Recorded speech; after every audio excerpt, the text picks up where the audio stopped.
12개월, 독일에 전차를 주문하면 7년을 기다려야 하는데 한국은 그저 12개월이었다. 나는 내 귀를 의심했다. 브뤼셀 나토 본부의 프레스룸에서 폴란드 안제이 두다 대통령의 발언을 듣고 있었다. 나토 기자단의 일원으로 수년간 현장을 취재해왔지만 유럽 국가 정상이 공개적으로 자국 대륙의 방위 산업을 우회하고 아시아 국가의 무기를 이렇게 노골적으로 칭찬하는 모습은 처음이었다. 그들은 약속을 지켰습니다. 한국 무기는 우리가 상상했던 것보다 더 빨리 도착했습니다. 두다 대통령의 얼굴에는 확신이 가득했다. 그의 옆에 서 있던 마르크 리터 나토 사무총장의 표정이 미묘하게 굳어지는 것을 놓치지 않았다. 유럽의 방위산업 관계자들은 이 순간을 어떻게 받아들일까?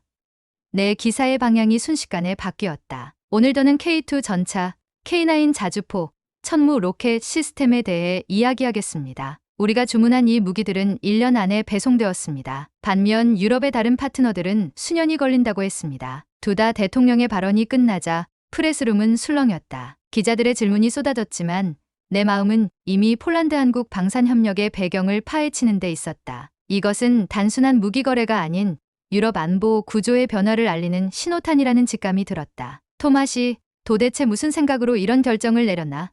독일과의 관계는 어떻게 할 계획인가? 바르샤바에 도착한 다음 날, 나는 폴란드 국방부의 오렌지인 토마시 블라스착을 만났다. 그는 피로한 얼굴로 커피잔을 들었다. 선택의 여지가 없었네, 안드레이. 우리는 시간과 싸우고 있었어. 우크라이나에 우리 무기를 보낸 후 동부 국경이 취약해졌지. 독일은 7년을 기다리라고 했어. 7년. 러시아가 7년 동안 가만히 있을 것 같나? 그의 목소리에는 분노와 절박함이 섞여 있었다. 폴란드의 지정학적 위치를 생각하면 그의 불안을 이해할 수 있었다. 하지만 한국이라니? 유럽 내에서 해결책을 찾을 수 없었나? 토마시는 쓴웃음을 지었다. 우리가 시도하지 않았다고 생각하나? 프랑스, 영국, 이탈리아 모두 접촉했지. 하지만 그들의 생산 라인은 이미 포화 상태였어. 그리고 가격? 믿을 수 없을 정도로 높았지. 한국은 경쟁력 있는 가격에 신속한 납품을 약속했어. 그리고 그들은 약속을 지켰어. 폴란드 육군 기지에서 처음 K2 전차를 본 순간을 잊을 수 없다. 폴란드의 겨울 햇살 아래 검은 강철은 위협적으로 빛났다. 내 옆에 선 폴란드 장교가 자랑스럽게 설명했다. 이것이 바로 블랙 팬서입니다. 우리가 K2PL이라고 부르죠. 이 전차가 계약 체결 후 단 9개월 만에 여기 도착했다는 걸 믿으시나요? 독일 레오파르드를 기다렸다면 저는 이미 은퇴했을 겁니다. 그의 농담에 웃음이 나왔지만 그 안에 담긴 진실이 무겁게 다가왔다. 폴란드 군인들이 K2 전차를 다루는 모습을 지켜보며 유럽과 아시아의 방위 협력이 새로운 국면에 접어들었음을 실감했다. 바르샤바에서의 취재를 마치고 서울로 향했다. 한국 방위산업이 어떻게 유럽 시장에 이렇게 빠르게 진입할 수 있었는지 그들의 비결을 직접 확인하고 싶었다. 서울의 햇살은 차가웠지만 밝았다. 한화에어로스페이스 본사 앞에서 나는 잠시 멈춰 서서 이 건물 안에서 어떤 결정들이 이루어졌는지 상상해 보았다. 폴란드와의 계약이 체결되었을 때 그들은 이미 자신들의 능력을 확신하고 있었을까? 우리는 2022년 8월 계약 체결 후 불과 2개월 만에 첫 K9 자주포를 폴란드에 보냈습니다. 한화에어로스페이스의 수출 담당 이사 김정우가 자랑스럽게 말했다. 그의 사무실 창문 너머로 보이는 공장에서는 또 다른 K9 자주포가 조립되고 있었다. 그렇게 빠른 납품이 가능했던 비결이 무엇인가요? 김 이사는 잠시 생각에 잠기더니 대답했다. 우리는 항상 최악의 상황에 대비합니다. 한국은 늘 안보 위협 속에 살아왔기 때문이죠. 우리의 생산 시스템은 긴급 상황에 대응할 수 있도록 설계되어 있습니다. 폴란드의 요청이 들어왔을 때 우리는 이미 준비되어 있었습니다. 그의 말은 단순했지만 강렬했다. 끊임없는 위협 속에서 살아온 국가의 방위산업은 다른 방식으로 작동한다는 것을 깨달았다. 우리 공장을 둘러보시겠습니까? 현대로템의 K2 전차 생산 라인은 정밀한 교양곡과 같았다. 수백 명의 기술자들이 움직이며 강철 괴물을 만들어내는 과정은 경이로웠다. 생산 책임자 박성민 부장이 설명을 이어갔다. 우리는 폴란드 계약 이행을 위해 24시간 생산 체제로 전환했습니다. 직원들은 불평하지 않았죠. 그들은 이것이 단순한 수출이 아니라 한국의 위상을 높이는 일이라는 것을 알았으니까요. 그의 눈에서 자부심이 빛났다. 그것은 단순한 비즈니스를 넘어선 국가적 사명감이었다. 폴란드에 전달된 K2 전차는 예정보다 3개월 앞당겨 배송되었다고 들었습니다. 박 부장은 웃으며 고개를 끄덕였다. 우리는 약속보다 더 잘하려고 노력합니다. 납기일을 지키는 것은 기본이고 가능하면 앞당기죠. 유럽 고객들은 처음에는 믿지 않았습니다. 하지만 이제 그들은 압니다. 서울에서의 마지막 날, 한국 국방부의 전문가와 만남을 가졌다. 유럽과 한국의 방위 협력의 미래에 대해 그의 견해를 듣고 싶었다. 두다 대통령의 발언은 한국 방산의 유럽 진출에 어떤 영향을 미칠까요? 국방연구원의 이승훈 박사는 신중하게 대답했다. 그것은 촉매제가 될 것입니다. 폴란드의 성공적인 사례가 다른 유럽 국가들에게 한국 방산의 능력을 입증했습니다. 이미 몇몇 국가들이 관심을 보이고 있죠. 하지만 더 중요한 것은 유럽 방위산업에 대한 경종이 울렸다는 점입니다. 그의 말은 두다 대통령의 발언을 떠올리게 했다. 우리의 잠재력을 다시 구축해야 한다. 유럽 방위산업은 어떻게 대응할 것 같습니까? 이 박사는 잠시 창밖을 바라보더니 대답했다. 단기적으로는 불편함을 느낄 것입니다. 하지만 장기적으로는 이것이 유럽 방위산업을 개혁하는 계기가 될 수 있습니다. 경쟁은 항상 혁신을 가져옵니다. 결국 이것은 나토 전체의 방위 능력 향상으로 이어질 것입니다. 인천국제공항으로 향하는 길에 내 머릿속은 복잡한 생각들로 가득 찼다. 한 달 전까지만 해도 한국 방산이 유럽 안보 구조에 이렇게 중요한 변수가 될 것이라고는 상상도 못했다. 비행기 창문 너머로 서울의 마지막 모습을 바라보며 두다 대통령의 말이 다시 떠올랐다. 주문하면 1년 안에 배송이 된다. 이 단순한 문장이 유럽 방위산업에 던진 충격파는 앞으로 수년간 지속될 것이다. 한국의 방위산업은 이제 단순한 아시아의 성공 사례가 아니라 글로벌 안보 지형을 재편하는 주요 플레이어로 부상했다. 브뤼셀로 돌아가는 비행기 안에서 나는 기사의 첫 문장을 적었다. 유럽의 방위산업이 직면한 가장 큰 도전은 러시아가 아닌 한국에서 왔다. 브뤼셀로 돌아온 지 일주일 만에 나는 다시 짐을 쌌다. 목적지는 체코 프라하. 한국의 방산 물결이 동유럽 전역으로 확산되는 상황을 취재하기 위해서였다. 프라하의 역사적인 거리를 걷는 동안에도 내 머릿속은 최근 입수한 정보로 분주했다. 체코 국방부는 한국의 K9 자주포와 FA-50 경공격기에 관심을 표명했다. 폴란드의 한국 실험이 성공을 거두면서 주변국들이 빠르게 움직이기 시작한 것이다. 이제 우리는 서유럽 표준이라는 개념을 제고해야 합니다. 체코 국방전략연구소의 얀 노박 소장은 오랜 군 경력이 묻어나는 권위 있는 목소리로 말했다. 그의 사무실 벽에는 유럽의 안보 지도가 걸려 있었고 동쪽 국경선은 붉은색으로 강조되어 있었다. 우리는 수십 년 동안 서유럽 방산 기업들에게 의존해왔습니다. 그들의 무기는 우수했지만 최근의 위기는 납기 속도가 얼마나 중요한지를 일깨웠죠. 폴란드가 한국 무기를 도입한 것은 단순한 조달 결정이 아니라 안보 패러다임의 변화입니다. 노박 소장의 분석은 날카로웠다. 그가 말을 이어갔다. 러시아 우크라이나 전쟁은 우리에게 냉혹한 현실을 보여줬습니다. 방위산업에서 시간은 단순한 자원이 아닙니다. 시간은 곧 생존입니다. 프라하에서의 취재를 마치고 루마니아 부쿠레슈티로 향했다. 비행기 안에서 나는 수첩을 펼쳐 최근 확인된 정보들을 정리했다. 루마니아 K9 자주포 54대 도입 논의 중. 불가리아 K2 전차 및 천무 시스템 관심 표명. 핀란드 한국 방산기업과 기술 협력 확대 중. 발트 3국 연합 방위력 강화를 위한 한국 무기 체계 검토. 이러한 움직임은 분명 일시적인 유행이 아닌 구조적인 변화의 신호였다. 동유럽 국가들이 이처럼 한국 무기에 관심을 보이는 이유가 단순히 납기 속도 때문만은 아니었다. 그 이면에는 더 복잡한 지정학적 계산이 있었다. 우리는 국방 조달의 다변화가 필요합니다. 루마니아 국방부 마리우스 포페스쿠 차관의 말이었다. 그의 사무실 창문 너머로 부쿠레슈티의 탁 트인 풍경이 보였다. 너무 오랫동안 우리는 제한된 공급원에 의존해왔습니다. 이제는 선택지를 넓혀야 할 때입니다. 한국은 기술적으로 우수하면서도 지정학적으로 중립적인 파트너입니다. 그들은 러시아와 중국 사이에서 균형을 유지하고 있으며 그것이 우리에게 매력적입니다. 포페스쿠 차관의 분석은 이 현상의 또 다른 차원을 보여주었다. 한국 무기는 단순히 빠른 납기나 경쟁력 있는 가격을 넘어 새로운 지정학적 균형을 모색하는 유럽 국가들에게 매력적인 대안이 되고 있었다. 브뤼셀로 돌아와 나토 본부에서 열린 방위산업 컨퍼런스에 참석했다. 유럽 방위산업의 미래라는 주제로 열린 이 행사의 분위기는 1년 전과는 확연히 달랐다. 자신감 넘치던 유럽 방산기업 대표들의 표정이 한결 진지해졌고 혁신과 효율성이라는 단어가 반복적으로 언급되었다. 연단에 선 프랑스의 대형 방산기업 CEO는 놀랍게도 직접적으로 한국의 도전을 언급했다. 우리는 한국의 성공 사례에서 배워야 합니다. 그들은 어떻게 높은 품질을 유지하면서도 생산 효율성을 극대화했는지 우리도 연구해야 합니다. 이 발언의 객석에서 잠시 술렁임이 일었다. 1년 전만 해도 상상할 수 없었던 발언이었다. 유럽의 전통적인 방산 당국들이 아시아의 도전자를 인정하기 시작한 것이다. 행사가 끝난 후 독일 국방부의 한스 밀러 고문과 비공식 대화를 나눌 기회가 있었다. 사실 우리도 충격을 받았습니다. 그는 작은 목소리로 고백했다. 폴란드가 레오파르드 대신 K2를 선택했을 때 우리는 그것이 정치적 결정이라고 생각했습니다. 하지만 이제 우리는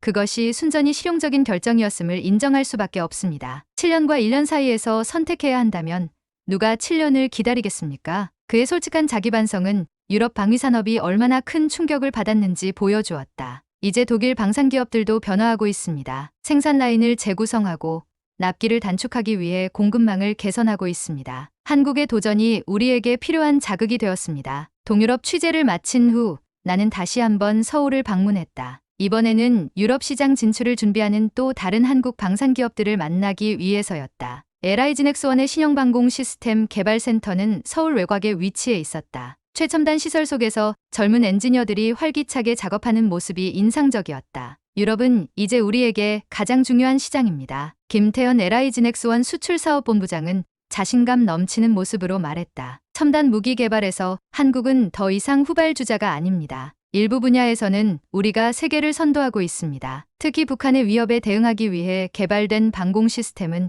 유럽에서도 높은 평가를 받고 있습니다. 그의 말에서 자부심이 느껴졌다. 이것은 단순한 비즈니스 성공을 넘어선 국가적 자긍심이었다. 하지만 가장 중요한 것은 신뢰입니다. 우리는 약속한 것을 반드시 지킵니다. 폴란드와의 계약 이행 성공 사례가 알려지면서 다른 유럽 국가들도 우리를 진지한 협력 파트너로 보기 시작했습니다. 서울의 마지막 날, 나는 한국 국방부에서 또 다른 흥미로운 정보를 얻었다. 폴란드와 한국은 단순한 무기 거래를 넘어 공동 개발 프로젝트를 추진하고 있었다. 바르샤바 근교에 폴란드 한국 방산기술연구소가 설립될 예정이며 이는 유럽 내 한국 방산기술의 전진 기지가 될 것이다. 이것은 단순한 수출 계약이 아닌 장기적인 전략적 협력의 시작입니다. 한국 국방부 관계자의 말이 의미심장하게 들렸다. 폴란드를 시작으로 한국 방산은 유럽 시장에 깊이 뿌리내리기 시작한 것이다. 런던으로 돌아오는 비행기 안에서 나는 지난 몇 달간의 취재를 정리했다. 폴란드의 선택으로 시작된 변화의 물결은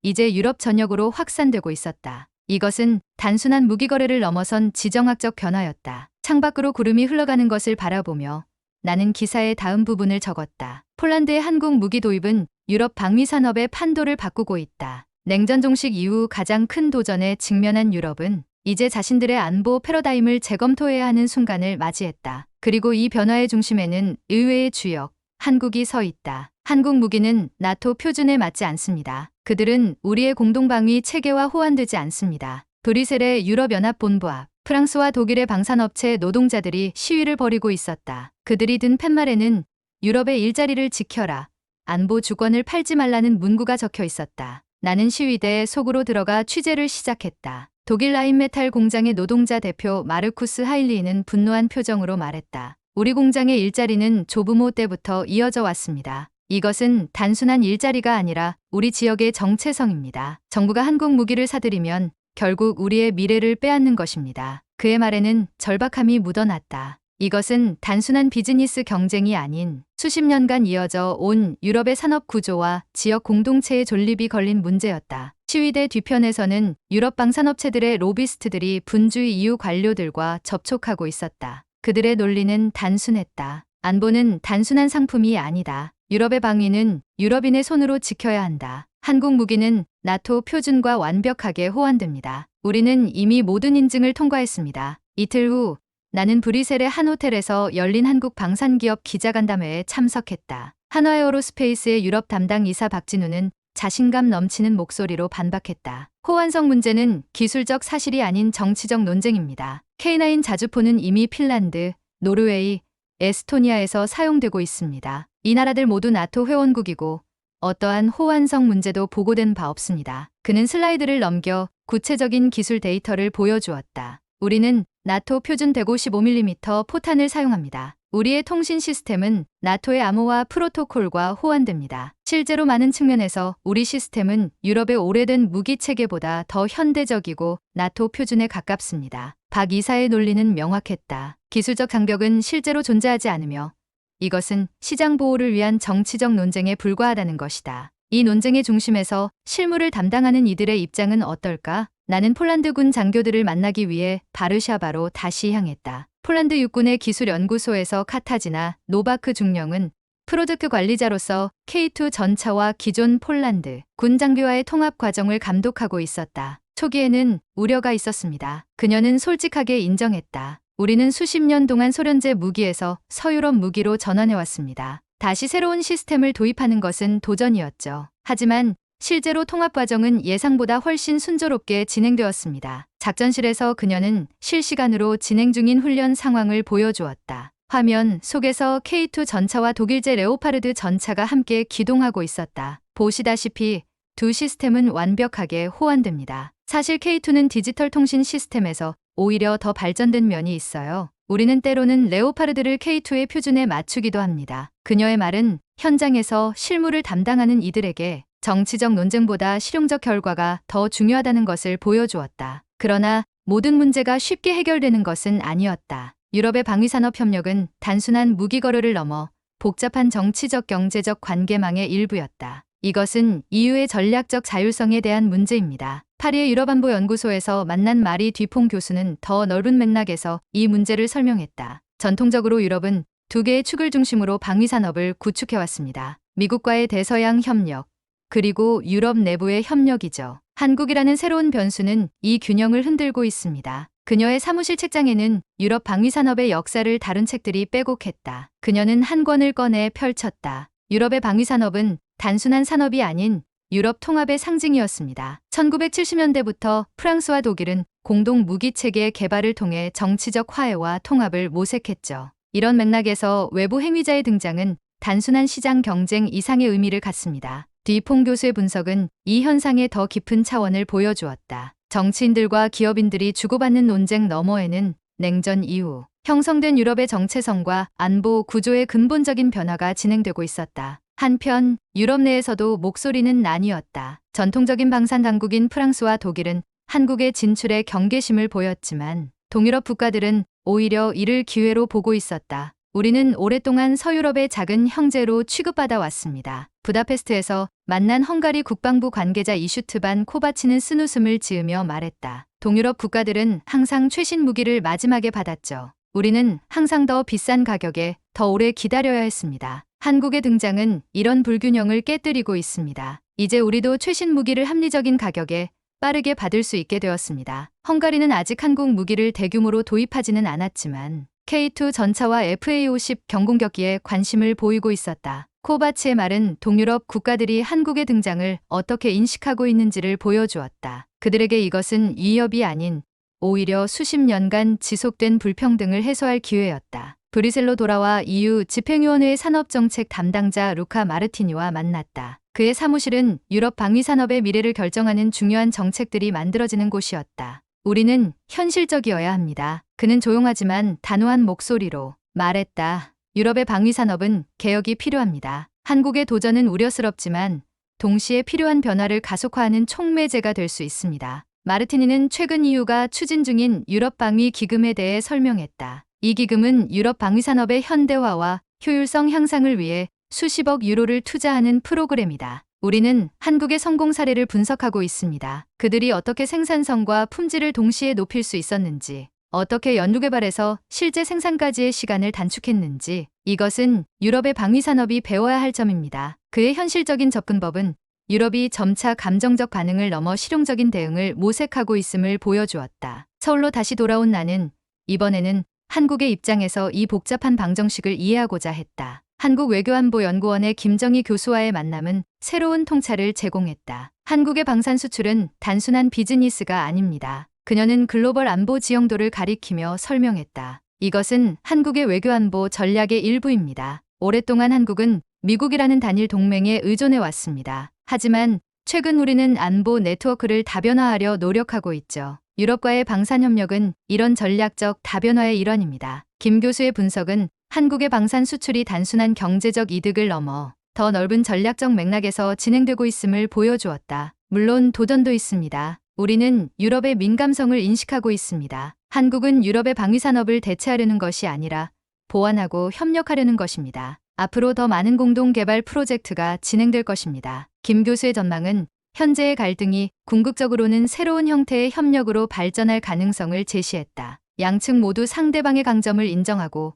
경쟁보다는 협력을 통해 상호 이익을 모색할 것이라는 전망이었다. 취재를 마무리하며 나는 나토 본부에서 열린 기자회견 현장을 다시 찾았다. 두다 대통령의 발언이 있었던 지 불과 며칠이 지났지만 그 파장은 벌써 유럽 전역에서 감지되고 있었다. 기자회견장에는 아직도 그의 발언을 둘러싼 뜨거운 토론이 이어지고 있었다. 회의 후 발표된 공식 보도자료에는 두다 대통령의 언급이 공식적으로 기록되었다. 나토 회원국들의 방위산업 역량 강화 필요성이라는 중립적 표현 속에서도 그의 한국 무기 칭찬의 함의는 분명히 읽혀졌다. 비행기를 타기 전 나는 공항 라운지에서 기사의 다음 부분을 작성했다. 한국 강산의 유럽 진출은 단순한 무기 거래를 넘어 냉전 이후 형성된 세계 안보 질서의 변화를 반영한다. 두다 대통령의 솔직한 발언이 촉발한 논쟁은 유럽 방위산업의 현실을 직면하게 만들었다. 그리고 이 논쟁은 앞으로 유럽 안보 협력의 방향을 새롭게 정의할 것이다. 나는 마지막으로 두다 대통령의 발언이 있었던 나토 본부를 다시 찾았다. 벨기에의 초봄은 아직 쌀쌀했고 회색빛 하늘이 브뤼셀의 거리를 덮고 있었다. 그의 발언으로부터 불과 며칠이 지났지만 그 파장은 여전히 유럽 전역에서 감지되고 있었다. 나토 본부 앞 카페에서 나는 오랜 지인인 프랑스 방위 분석가 피에르 르누아르와 마주 앉았다. 그는 30년 이상 유럽 방위 산업을 연구해온 원로였다. 나토가 창설된 이후 70년이 넘는 시간 동안 유럽의 방위 산업은 크게 두 축으로 움직여 왔습니다. 미국과 유럽이죠. 이제 한국이라는 새로운 변수가 등장했습니다. 르누아르는 커피잔을 들며 천천히 말을 이어갔다. 두다 대통령의 발언은 폭탄과 같았습니다. 유럽 방산계는 충격에 빠졌죠. 이런 공개적인 비판은 전례가 없는 일입니다. 하지만 이것은 우리가 직면해야 할 현실입니다. 아시아의 경제적 구상은 이제 안보 영역으로 확장되고 있습니다. 그의 분석은 냉정했지만 목소리에는 일말의 회한이 묻어났다. 그것은 유럽의 방위산업이 누려온 특권적 지위가 조금씩 흔들리고 있다는 인식이었다. 취재의 마지막 단계로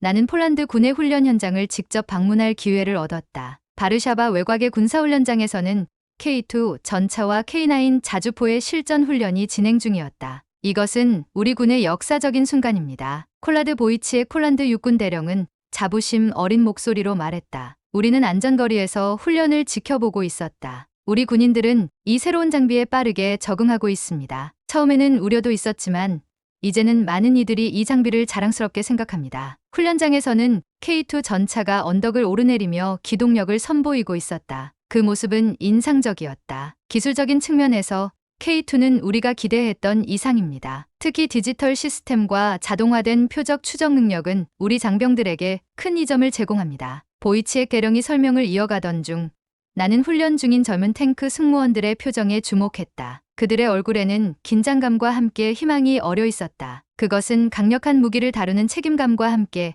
자국의 방위력이 강화되고 있다는 안도감이었다. 이 장비들은 단순한 무기가 아닙니다. 이것은 우리의 안보를, 우리의 미래를 지키는 보증서입니다. 대령의 말에는 우크라이나 전쟁 이후 고조된 폴란드의 안보 불안이 반영되어 있었다. 그들에게 한국의 무기는 단순한 철강과 화약이 아닌 생존의 문제였다. 비행기를 타기 전 나는 바르샤바의 한 작은 박물관을 방문했다. 그곳에는 폴란드의 복잡한 역사가 담겨 있었다. 과거 러시아와 독일 사이에서 분할되고 점령당하고 수차례 국경이 바뀐 나라의 아픈 기억들. 박물관을 나오며 두다 대통령의 발언이 단순한 무기, 거래를 넘어선 깊은 의미를 지닌다는 것을 다시 한번 실감했다. 동유럽 국가들에게 방위력은 단순한 군사적 문제가 아닌 국가의 존립과 정체성의 문제였다. 런던으로 돌아오는 비행기 안에서 나는 이 모든 경험과 취재 내용을 정리했다. 두다 대통령의 발언으로 시작된 이 여정은 단순히 한국 방산의 성공 사례를 넘어